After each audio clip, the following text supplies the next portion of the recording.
this idea that rosemary really is a plant that can be used symbolically in these times of grief, especially, the loss of a loved one, and that we can bring it back the way that they did in England and Wales, where you would wear it on your lapel for weeks on end. It was a symbol that you were grieving. Hello and welcome to the Herbs with Rosalee podcast, a show exploring how herbs heal as medicine, as food, and through nature connection. I'm your host, Rosalee de la Forêt. I created this YouTube channel to share trusted herbal wisdom so that you can get the best results when relying on herbs for your health. I love offering up practical knowledge to help you dive deeper into the world of medicinal plants and seasonal living. Each episode of the Herbs with Rosalee podcast is shared on YouTube as well as your favorite podcast app. Transcripts and recipes for each episode can be found at herbswithrosaleepodcast.com or through the link in the video description. Also in the video description, you'll find other helpful resources. For example, to get my best herbal tips, as well as fun bonuses, be sure to sign up for my weekly herbal newsletter. Okay, grab your cup of tea and let's dive in. I'm so thrilled to bring you this conversation with Erika Galentin. Erika is a clinical herbalist and co-creatrix of Sovereignty Herbs in Athens and Columbus, Ohio. She holds a degree in herbal medicine from the University of Wales, Cardiff, UK, and Scottish School of Herbal Medicine. She is a professional member of the National Institute of Medical Herbalists in the UK and the American Herbalists Guild in the USA. Over a decade of clinical practice has provided a platform for witnessing the efficacy of medicinal plants and aromatics within a clinical environment. And she's a firm believer in celebrating the role that emotions and the psyche play in the ecology of our physical terrain. Erika's clinical approach to herbalism seeks to encourage positive, learned relationships between plants and people and their bodies. Well, welcome to the podcast, Erika. Thank you. Thank you for having me. It's really great to be here. Oh, yeah. Well, I am so excited to have you here. I sought you out a couple times, so I was very excited to have you on the show. I'm excited for all that we're going to talk about today. And to get started, I would love to hear more about your plant path and how you found this way into your life. Yeah. So it's so funny. How many times I feel like I've told this story, it seems like it gets longer and longer each time. um, but coming to herbalism has I don't know, there's three main things that stand out for me.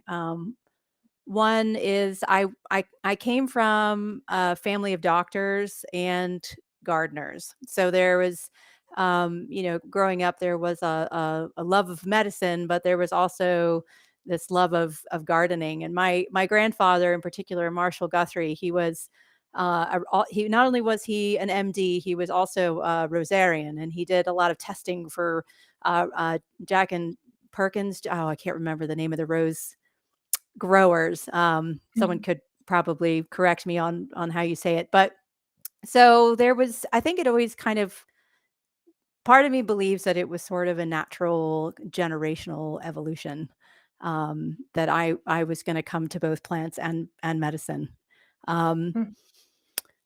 So maybe I was always destined. I'm not sure, but I do know that for a lot of people, myself included, we arrive at the plants in a way that we are trying to discover our own healing. And so, like a lot of people, I think I first came to herbalism to try to gain some empowerment over my health and wellness in areas that, couldn't necessarily be attended to within the kind of standard Western medical paradigm. And it was amazing when I kind of knocked on that door of the plant kingdom and even the philosophy behind using plants to help oneself. The universe just kind of expanded in this amazing vacuumous kind of way and just sucked me right in. And it was, I was living out in Oregon at the time, actually in Eugene. It was the late 90s, early 2000s, and I was kind of in the middle of my barefoot revolution anyway. So it was a perfect environment, perfect time for me to kind of, to really start diving in and learning. And there were so many great teachers around in the Eugene area at that time. And so I think that's another reason why I ended up becoming an herbalist was, I was seeking out predominantly my own healing. And then, yeah, we just wanted to share it with others, I guess. So various and sundry things happened, and I basically found myself um, getting accepted to a 4-year degree program over the UK. And that was with the Scottish School of Herbal Medicine in Glasgow. And don't really know how that it was kind of a whirlwind. And then all of a sudden I was like, I'm going to be moving to the UK. And I was definitely privileged enough to do so. And so off I went. And it kind of leads me to my the third thing that sticks out to me about why I became an herbalist. And it was on the very first day of class. I'm sitting with my class, um, our cohort, if you will, class of 2006. And one of my teachers, one of the headmasters of the school, Keith Robertson, was having his big speech on the first day for all the new students, and he's got this very epic way of speaking that's, very luring and very inspiring and very intense with his Scottish brogue and his seriousness and his passion and his heart. And so I remember he said this. He said, "Don't you think for a second that it is you who have chosen the plants, for it is the plants who have chosen you." Hmm. And I think, 20 years later, that still sticks in my heart the loudest, Hmm. So it's like if people ask me, why did you come to herbalism? I can feel that one in my heart deeply. I came to it because of my own healing. I came to it because of my heritage, I think, but I also came to it because the plants called me in. I like to feel special that way. Yeah. I have to ask, was your time in Scotland? So I have like a very deep love of Scotland, and Yeah. so the idea of like going there and studying in an official school that's so well established and being surrounded by other herbal students and herbal mentors and being in Scotland, like, is it as dreamy and as romantic as it sounds? On one hand, yes. On one hand, yes. The best years of my life thus far, really. And in one particular, I've had lots of great years, but that it was a particular era of time that was just it was magnificent. It was hard too.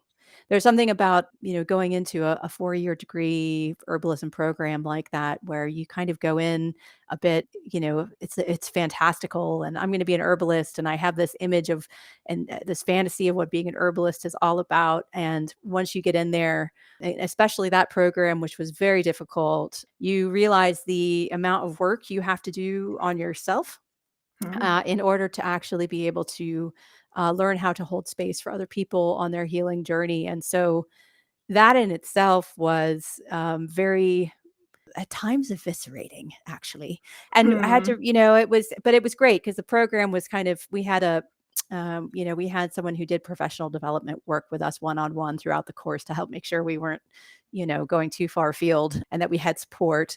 But I definitely started that program as one person and left as a kind of completely different person. So it was very alchemical that way. And so the landscape is wonderful, and Glasgow itself is just it's raw Scotland, and just an amazing place for sure. It does rain a lot though. I'm just gonna say. I really felt like I did end up coming back. I did a couple years in full-time clinical practice over there before I decided to kind of jump ship and move back to the United States. And it was funny because it was actually I took 2 weeks off around my birthday, which is in July. And I was sitting out in the back garden outside my flat, and it was like, oh my gosh, the sun felt so good. And it was like finally I felt warm. And I thought to myself, I gotta get out of here. I gotta go back to the States. I gotta go where the sun shines a little more. You need more of Um, that, yeah. yeah. So it does rain a lot, but it is a magical land. And the history there is just it's old, it's old, old. Mhm.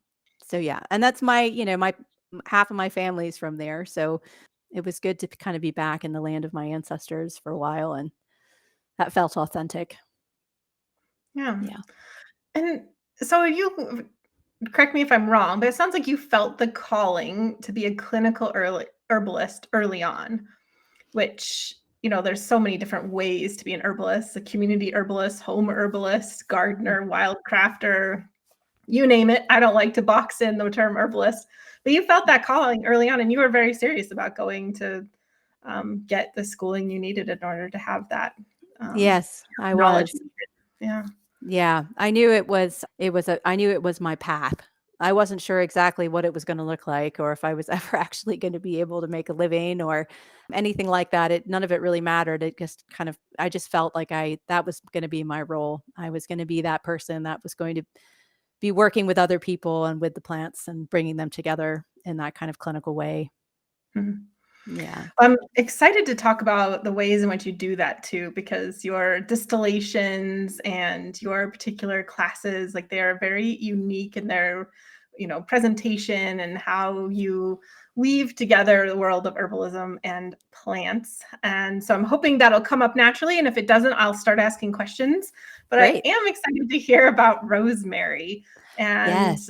I want to start just why were you inspired to talk about rosemary today? So I feel like, gosh, I think of rosemary and I have this huge smile on my face. I can't help it. I think rosemary is one of those plants that, people talk about plant allies, is definitely one of mine. And I'm not exactly sure. I can't really remember the moment that I made the decision, but I had to do a dissertation at the Scottish School.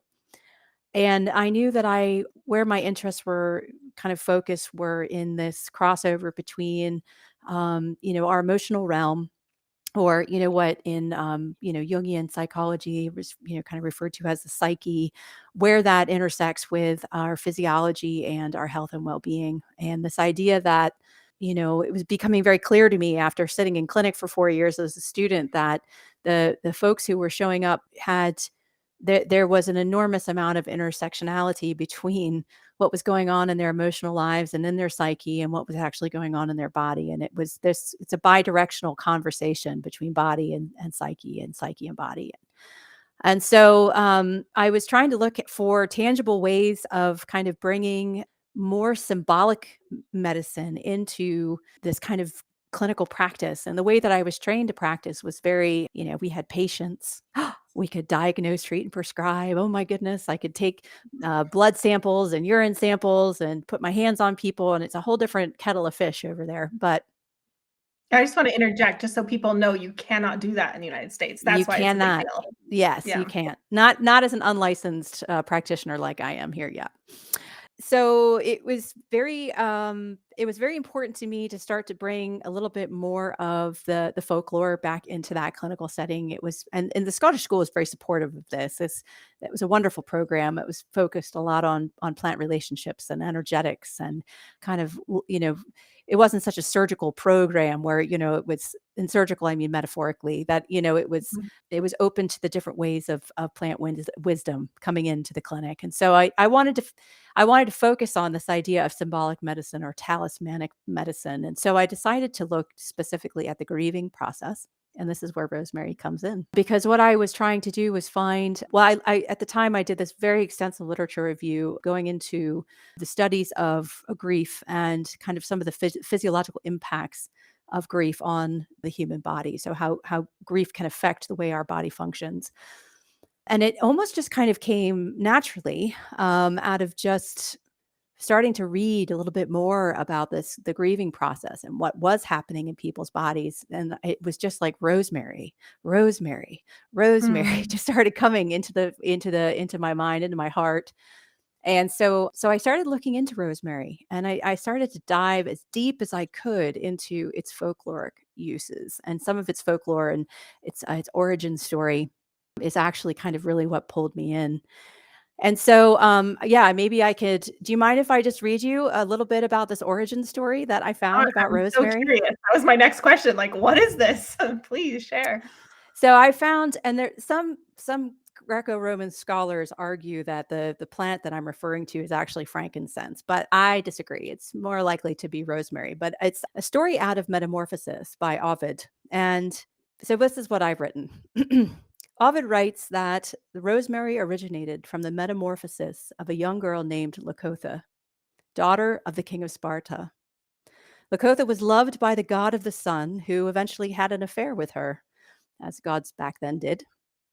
This affair greatly angered the king and led him to bury Lakotha alive, because I guess that's what kings did to their daughters back then. Distraught with grief of his beloved, the god of the sun opened up her grave and tried to revive her with his rays. All was in vain until he covered her body with nectar, commanding her to rise and touch the sky.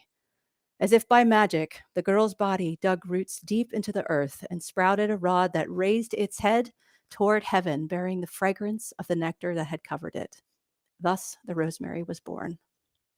Mm. And so, that to me was this origin story of this plant that just grew out of this loss, this huge amount of loss and this love, because where there is loss, there is often love. And so that was it. I was like, okay, I'm going to go and do as much digging as I can about rosemary. And so I found all these references in, there's a lot of references to it in English folklore, Welsh folklore, especially surrounding its use at funerals. Shakespeare writes about it as, in Hamlet, here's rosemary. This is for remembrance. Ophelia is like shaking it at Hamlet, saying, please, I pray you, love, remember. And so I think about memory is a lot of not just about, oh, I can't remember what date it is, but also holding the memories of others that we have lost, or again, another act of love. And then, of course, looking at some of Rosemary's more kind of astrological associations. So, like in the field of medical astrology, Nicholas Culpeper talks about rosemary being an herb of the sun, and this is a planet that is really an archetype of the heart. And of course, there's all kinds of energetics that goes with that and the herbal side of things. But then the pharmacology. So looking at what was available at back then, this is 2006, what was available regarding the chemistry of rosemary and how it was hypothesized to be functioning in the body, why it is thought to have some of the properties that it does. It was just amazing how they started to very much match up with some of these impacts of the grieving process on the physical body. So on the one side, we had with what was referred to in the literature as kind of complex grief, right? So grief that is, everyone grieves differently for sure, but sometimes we can get stuck and grief does not become an integrated part of us. It ends up becoming almost sometimes pathological or problematic or prolonged. There's many words that were used to describe this phenomenon, but when they were studying it, there were a variety of outcomes, health outcomes, including immune system health outcomes, including the development of cancer. There was obviously mental health outcomes, for example, clinical depression, inflammation, and one that I thought was the most amazing was cardiovascular outcomes. And there is actually something called broken heart syndrome. And so here I was going like, whoa, this is rosemary. Rosemary Mhm. is, even its traditional use, and herbalists have been writing about this plant for centuries, especially surrounding the heart and its benefits for supporting the heart and circulation. But here we also had this incredible amount of information coming out of the pharmacology research, of this kind of modern 21st century. So that's I was just like, wow. So I ended my dissertation with this whole idea that, we need to start bringing in, I was looking a lot at Carl Jung's work as well. And this idea of ritual and ceremony being a very important to the psyche, very important to our emotional well-being. And for whatever it is for anyone, it's not kind of religion based or spirituality based. It's just that idea of ritualizing or ceremonializing or acting in memory of, that we needed to start really kind of bringing plants into the clinic this way. And so I ended with this, this idea that rosemary really is a plant that can be used symbolically in these times of grief, especially, the loss of a loved one, and that we can bring it back the way that they did in England and Wales, where you would wear it on your lapel for weeks on end. It was a symbol that you were grieving. And I had a friend here in the United States that several years ago, they lost their young son to heart complications. And I remember being able to kind of bring this beautiful sprig of rosemary for the mother anyway, to just have on her lapel while they were going through the service and the burial of their child, and she remarked to me many years later how it got her through that day, being able to just hold it and pinch it and smell it and have that aroma there. It was such a comfort to her. And Mhm. that's very real, Mhm. and that's herbalism. It Mhm. doesn't get any more real than that. And okay, maybe we can't prove its benefit in a clinical trial, but I bet you if they tried, they'd find that rosemary is incredibly comforting for a broken heart. So, I love that word that you're using, comforting, yes, because you think about something so deeply heartbreaking as losing a child. Obviously, rosemary is not going to erase that. It doesn't make right. everything all better. But in Yes. that intense moment of heartbreak and tragedy, to have even a little bit of comfort is, such a respite. So I really like that word, and how too, just like framing how herbs can be supportive and comforting to us, and how what an important role that is Yes. beyond just, like XYZ, it does this. Yes. See, and that XYZ does this idea is really one that I advocate against in my work, simply because I just feel like that's not the role that herbalism plays in people's lives. It's I never like to talk about, it's not like for example, like use rosemary when you're sad. It will treat your sadness because, of course, we don't treat things, but it's also, I just don't feel like that's how herbs work. They don't fix problems, but they do provide us with some really amazing tools for us to kind of work through these problems in the various and sundry ways that we need to. It's like this wonderful tool in this tool set that we can then employ to support us on our own journey to wellness. So I always find it's interesting. I have a lot of educating that I have to do with my clients regarding this phenomenon, exactly, where it's like, Mhm. the question you get is like, well, what do you have for my diabetes? And I'm like, nothing. I don't have anything for your diabetes, but let's talk about your nutrition, and let's talk about, your exercise, and let's talk about things like that. And then we can talk about, maybe there'll be some herbs that can help you. So it's less about, treating problems and more about supporting the body. And also in my work, supporting the psyche. So, Mhm. yeah. And I assume that rosemary is a plant that you like to distill. Oh, gosh, yes. Although I have to say, I have a little bit of West Coast rosemary envy. Be because when I was in Oregon a couple years ago, even I was up in Portland, on my way down to, on my way out to Brighton Bush before it burned, poor place. But, I was walking around Portland and I was just like, these huge bushes of rosemary everywhere. And I'm like, they're massive. I had forgotten that Oregon can really grow great rosemary. And over here in Ohio, where I live, I'm down in the Appalachian part of the state, southeast Ohio, where it's very humid and damp.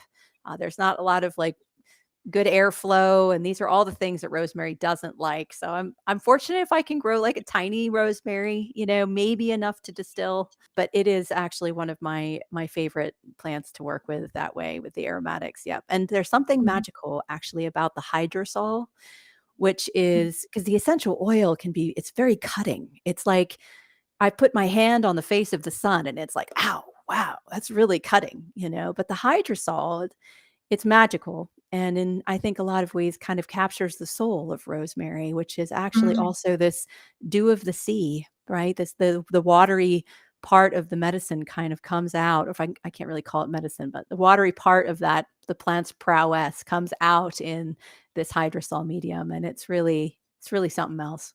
Yeah. Will you share what a hydrosol is for someone who might not know what that is?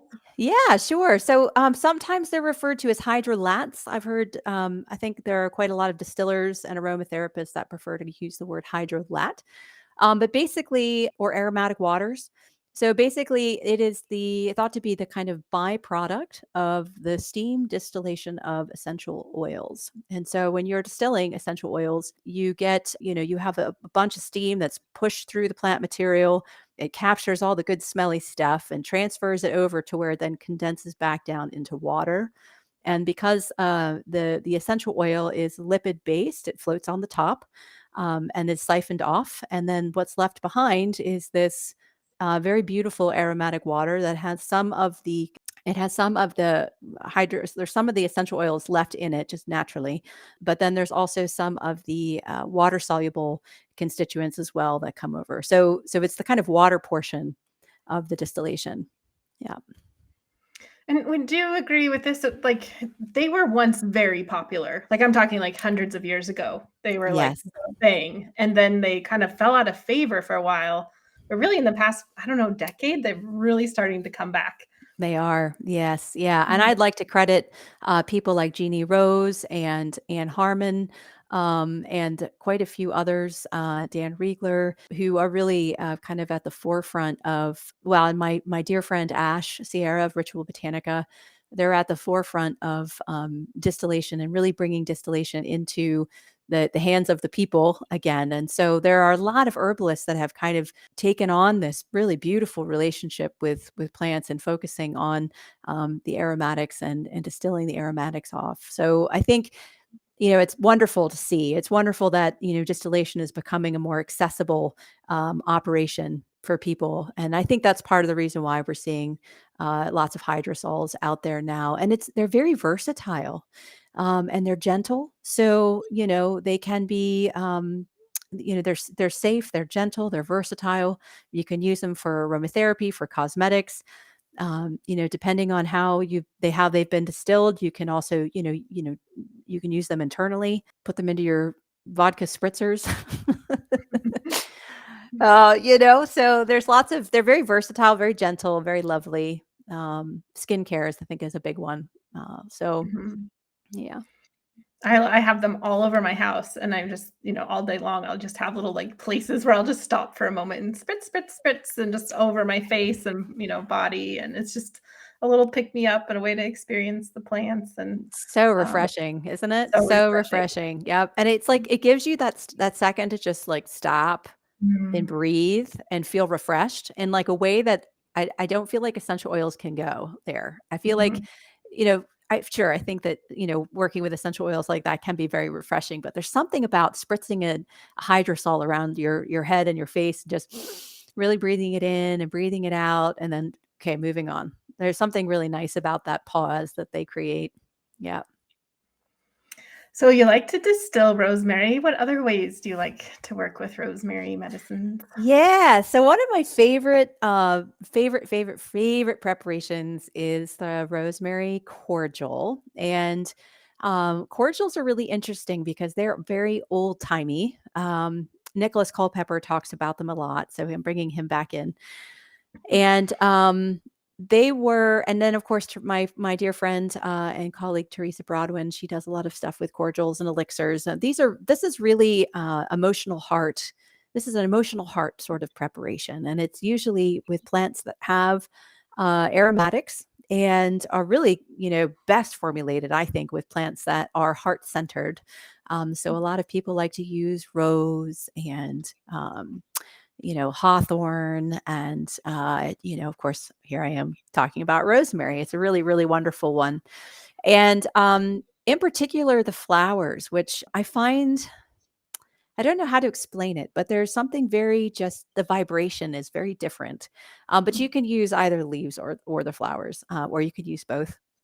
And we don't get it like these huge big rosemary bushes around here that go into flower like you maybe do out there on the West Coast. So the if you can get the rosemary flowers, great. If not, no worries. Once a year, just outside my office here is a medicinal plant greenhouse called Companion Plants, and he brings all his rosemaries in over the winter, so they overwinter inside the greenhouse. And right late winter, February time, going into March, they're all in bloom. So I Mhm, just go in there and I hand pick all the flowers. It takes hours, but by the end of the day, I mean, I mhm, feel so different in myself, in my heart, in my mind. Everything's just fleshed out and feels good, and so it's quite a nice kind of ritual, I think, to go and harvest the flowers if you can. But if you can't, no worries. But fresh rosemary, I think, is the best. I tend to prefer like making the cordial with the fresh rosemary. There's something about capturing the water of the plant in this preparation. And so mhm. I tend to use brandy when I'm doing my cordials, simply because brandy is also thought to be for the heart. They say whiskey for the lungs, vodka for the guts, and brandy for the heart. So I like to use brandy, and really it's kind of a standard tincture, which is this alcoholic extract. So you chop up the plant material really fine, and you add some honey in. And I've given you guys a recipe to try, but you can play with how much honey you use. And you just whiz it up. I sometimes have to use a blender to make sure all of the liquid covers all of the plant material, because you don't want it sticking out while it's sitting. And I really love making this. The cordials, I like to honor the moon cycles with the cordials, just because it is more emotional medicine. It's more, well, not medicine, but it's more emotional support. So I like to really kind of honor the moon with all of that. And so you can make it on a full moon, and let it sit for, about 4 weeks or so into the next full moon, somewhere in a nice kind of quiet corner of your kitchen, and then strain it out and bottle it and enjoy it one drop at a time. Put it in a little water, little spritzer. You can put it in your bath. Lots of really lovely ways to incorporate it. Yeah. I like the Especially bath if you idea. need the bath is nice. And when you need heart support, kind of it's warming, it's stimulating, it's comforting. And it's a little bit of sunshine. In fact, one of my favorite authors, this is an old book. Her name's Elizabeth Brooke. She's over in the UK as well. And she's a medical astrologer and herbalist. And she writes here of this A Woman's Book of Herbs, great book. She writes, "Rosemary opens the heart and allows the warmth of the midday sun inside, where there is grief, anger, hatred, and bitterness." And so I love this idea of the rosemary cordial being a really great vehicle for that, letting the midday sun inside the heart. What thinking about how that would feel? It's like, oh yeah, that's nice. Yeah, That is nice. yeah. Well, thank you so much for sharing the rosemary cordial recipe with us. And for the listeners, if you'd like to download your free recipe card, then you can visit the show notes at herbswithrosaleepodcast.com. Yeah, I really like that sun and rosemary. One of my most favorite memories of rosemary is in the Mediterranean in southern France, and hiking right along the shoreline, Oh, and seeing it, seeing rosemary grow out of these rocks, because it's all rocky there. It's like limestone rocks, and it's just growing out of this harsh landscape right on the sea, and that, dew of the sea and just everything. It was a very special experience just to get to know rosemary, where oh yes. rosemary likes to thrive. And then I can still feel that sun, from that day, and the blue water and Yeah. everything. So Yeah. it's easy to imagine that opening of the heart into the sun. Yeah. Gosh, that sounds lovely. I wanna go. Especially this time of year, it sounds nice. Yeah, yeah, for sure, for sure. Was there anything else you'd like to share about rosemary? Well, I think that, I just like with every plant, not necessarily all plants are great for all people, depending on what's going on with their bodies and things like that. And rosemary does have, of course, with the cordial recipe I gave, I think that it's very safe, because we're talking about a few drops here and there. It's not like we're drinking tons of rosemary.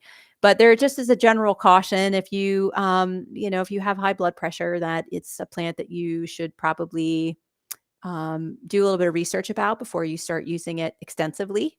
And yeah, just to remember that, these are our allies, and they're here for support.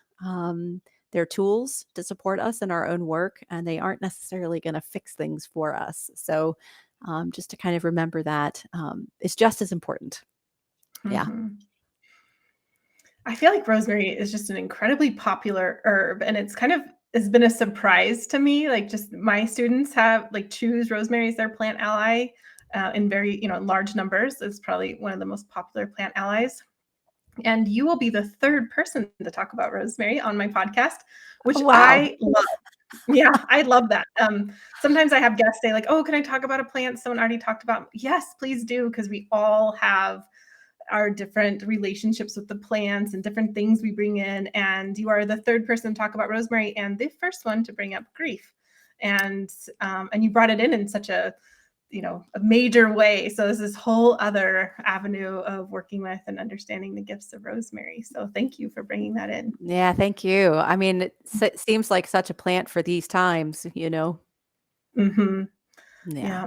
Yeah. And I would recommend this for everyone, for every show, but there's something so aromatically special about rosemary that it seems like a great thing to go get your hands on some rosemary, during this, while you're listening or afterwards, and breathe in that scent and feel that comfort that comes with rosemary. Yes, please. Well, I'd love to hear some of the projects you're working on, Erika. I've followed you for years on social media and newsletters, and you do a lot of really interesting things. And so I want to hear about them. Well, thanks. Yeah, I'm really coming into this time in my work with plants where I've really become very clear. I'm really excited about this because I feel like really become very clear about my role as a clinical herbalist. And I think about one of the major themes that has shown up in my clinical practice over the years is this idea of trying to support people to have better relationships with their bodies. And there's various and sundry reasons why people don't have good relationships with their bodies. And I think there are a lot of pressures, whether they be personal, social, cultural, racial, gender based. There's all different kinds of reasons why people disembody. And I think we're taught to disembody from a very early age. And so that disconnection, that lack of relationship, especially a lack of loving relationship with the body, is, I think, a really critical piece that's missing in a lot of people's lives, and it's missing in their health and wellness journeys.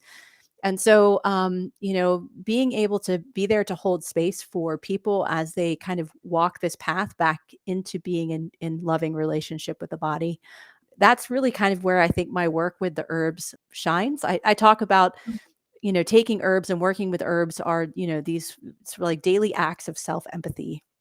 And so Mm. really kind of maximizing those experiences and really, allowing people to kind of get back into their bodies and get into that good relationship. And so I've just recently launched, I'm really excited about, and I'm calling, this is a subject I've taught about. And I did a free herbalism project with Mountain Rose Herbs about it not long ago, looking at aroma, psyche, and body, and how we can use aromatic plants, or how the aroma from plants communicates with the psyche. And because of that, how we can then communicate with our bodies, and vice versa. So there's this really beautiful way of bringing plants into this work in this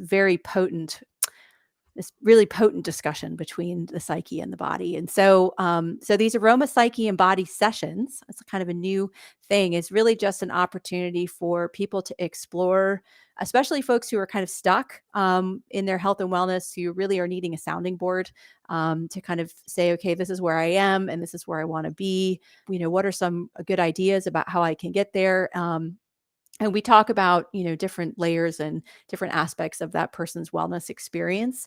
And then while we're talking, I bring in other elements that I use as well. So sometimes I'll bring in tarot, sometimes I'll bring in my pendulum. And what I end up doing at the end of those sessions is blending an aromatic blend for that client. So it's either a botanical perfume, or it's a hydrosol based aromatic with flower essences. And we come up with some keywords to kind of help embolden and empower the client to continue working on their roadblocks, and to continue to like start making that commitment to the body. And sometimes it helps if we have these tools, these symbolic medicine, this talismanic medicine, to be able to kind of remind us of our work. So I'm really excited about those, and a little bit vulnerable, but also really excited. And then Well, another I want to thing. interject something, Oh yeah. Erika. I don't know if you know this, but on my site, I do have a list of practitioners, of herbal practitioners, because I get asked all the time, like, I have such and such health problem. What herb do I take for it? And so my response is always, the best thing always is to work directly with a practitioner, Yeah. because there is so much nuance. You do need that sounding board. You need it for safety. You need it to, efficacy. Anyway, I have a very short list of practitioners, and you are on there. Thank you. Um, uh, I just want to put it out there that you are someone that I highly recommend. So Well, and I'm grateful to you because I have actually had a number of clients come my way via your recommendation. So thank you Oh, for that endorsement. yeah. Yeah, it's really nice of you. Um and I think yeah, it just goes back to that whole conversation that we had with earlier about this idea that herbs can't fix problems. And I'll preface that with my clinical work. One of the things that I try to emphasize the most is that when it comes to herbalism, we can't expect to swallow a solution. We have to learn to be the solution. And Mm, it's a different path. And, that path to the becoming in better relationship with your body it involves psyche. It is deeply engaged with emotional processes, and some more deeply than others. And so I often recommend, working alongside talk therapy and sometimes acupuncture or massage or other things that are going to help with, um, you know, bringing you safely back into that relationship. But again, it is my clinical work. It really is this idea of being the solution rather than expecting mm, to swallow the solution. So mm, so I'll put that out there. So yeah, so that's one of the mm, really exciting things that's going on are these aroma, psyche and body sessions. And then I'm also really pumped because I'm collaborating with my dear friend Ash, Sierra of Ritual Botanica. We put together this 8-week course. So for people who are interested in learning about, it's called Plants, Planets, and Psyche. And what it mm, is, it's about pulling out the archetypes of from medical astrology of the kind of seven prime, like for I say seven major planets, the inner planets, and how those archetypes, for example, I talked about rosemary and the sun, how they manifest in the plant kingdom, how they manifest in our bodies, and also how they manifest in the psyche. So we talk about, mm, sun in the body, we talk about sun in the plants, and then we talk about sun in the psyche and what that archetype mm, represents. So that's going to be a really mm, fun way of bringing together all of the stuff that I've been talking about in this chat with you into like a course, which kind of really dives deeply into some of these subjects. And I just love Ash to pieces. She's like my best friend and sister mm. from another mister. So it's really fun to collaborate with her. And everyone gets Nice. like this really cool, she's in the process of putting together these really cool course kits that go with it as well. So and we bring a lot of aromatics in. So you might be surprised. Mm. Rosemary might be in there. Yeah. Yeah, that Yeah. sounds really cool, Erica. Yeah, I'm excited. I also want to mention your book because Oh, your yes. aromatherapy book is the book that I recommend for people because I am not an aromatherapist and I kind of just like work with essential oils here and there. And your book really helped me feel it was like the first, like, I felt so much safer and it just everything was clear. And yeah, so please talk about your book. And so I highly Okay. recommend that too. Yeah. Yeah, thanks. So, yeah, so it's called The Family Guide to Aromatherapy, and, let's see, it was published in 2019, and basically what it is a primer on essential oil safety. So essential oils are really potent substances, and they can be incredibly beneficial, and supportive, but we have to recognize that they're super concentrated, and I think that it's a very complex I have to be careful how I say these things because you never know who might get offended, but I think there's some really complex conversations going on, about essential oil use, essential oil safety, essential oil sustainability, and, kind of trying to get away from this idea that more is better and that, like, more potent is better. Um, Mhm. and also just kind of realizing that essential oils are just like herbs, they're tools for wellness, but they aren't solutions, right? They're tools, but they're not solutions. And so we have to kind of approach essential oils with a different kind of reverence than like whole plant preparations, simply because they are really really potent, and also because sustainability is it takes an enormous amount of plant material to just create a very small amount of essential oil. And so I think in this day and age, we need to be really cognizant of the resources that go into essential oils. So using them, the way that I put out the book was basically, based on by age group, and I think that was a really helpful way of organizing the information because, depending on how old a person is or their age, really is going to influence, what essential oils are thought to be the most safe for that population, but also the amount.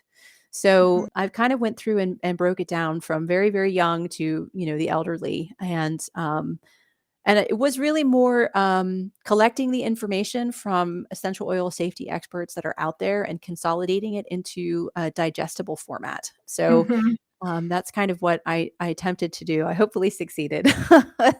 Yeah. Yeah, I feel like being able to refer to that, it just gives me more confidence in being able to work with essential oils in a way that I know is going to be safe. And you Yeah. mentioned in your introduction to that book that in the very, very beginning that you made some classic mistakes, which I have also made, like undiluted essential oils in the bath, which Oh can my end up ouch. a little bit ouchy. So I appreciated that, and I really love that book in terms of like it's just so clear and straightforward, and like you said, digestible. Because there are some other essential oil books out there on safety that are just like they're this tomb of a textbook that's very difficult to get through. So Yeah. it's like Yes. I needed your book, so thank you for You're writing welcome. it. Yes, you're welcome. Thank you. And if people are interested, it is for sale on my website. So you can check out our shop and you'll find it there.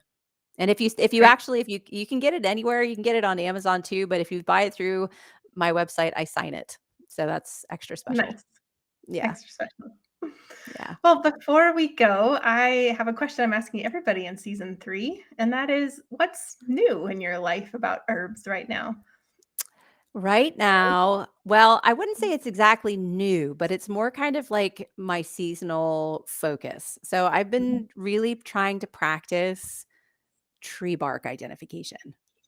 And I Hmm. know this sounds like super boring to a lot of people, but where I live here in Appalachia, like we have so many different kinds of trees. It's the biodiversity is unbelievable. And when you Hmm. go into the woods this time of year, which is my favorite place, by the way, is being in the woods, usually by myself. And when you look across the landscape, it's so easy to just kind of like zone out and like it's all gray and brown and it's gray and brown down. But when you really start to open your eyes up, there are like all of these different shades and patterns. And when you really can start to pay attention to these, you can start to identify the different tree species. So I've been really practicing, very, very much trying to practice my tree bark identification. And it's so tough because sometimes it's like the bark looks like one way when it's really young, but then as the tree gets older, it looks totally different. And then sometimes it's like, well, it looks like this tree when it's young. So I always get them confused. Like sugar maple and red maple, I always get confused. And so things like that. So that's kind of my winter joy plant. Hmm. Yeah, while the gardens are sleeping and I like to just go out and practice. So, I love that so much because it is, I live in a different environment than you in that, like, I'm zone 4, so I have lots of snow on the ground right now, and wow. so all of the plant friends, the herbaceous plant friends anyway, are sleeping, and it is easy, to look out on the landscape and say, "Yeah, it's winter. There's not a lot going on." But this is a wonderful example of how much there is once we just slow down and pay attention and just that in itself is huge, but then, seeing what else is there to see, and your Yeah. description of it being like this, gray tree, gray tree, gray tree reminds me of when I very first started studying plants. It was like green plant, small green plant, Yeah. big green plant. There's the wall of green, and Yeah. finding that the individuals within that wall of green was one of the most life enriching parts of my entire life. I mean, it brought the world to life, and I felt like I was alive because of it. So I Yes. love that this is like the next level, maybe, like it's just like that we're never ending in our search of aliveness or life enrichment. There's always more to dive deeper into. And that sounds like a nice dive deeper into project. Yes, for sure. And another reason why the plant kingdom is such a wonderful, um, it's such a wonderful thing to study because it is exactly that. It is so life-giving. And you think about it, the plants have been around a lot longer than we have. So there's a lot of wisdom there. Um, so dive in, have fun. It'll be for lifetimes, I'm sure. Lifetime. Yes. Yeah. Well, thank you so much, Erica, for being on the show. It was such a pleasure to chat with you. Yeah, thank you for having me. I had a great time. It was really great to see you. Likewise. Thanks for watching. Don't forget to click the link in the video description to get free access to Erika's recipe for Rosemary Cordial.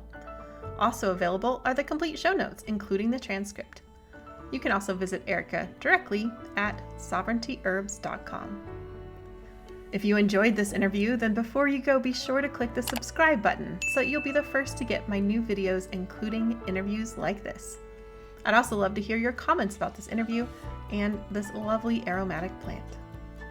I deeply believe that this world needs more herbalists and plant-centered folks. I'm so glad that you're here as part of this herbal community. Have a beautiful day.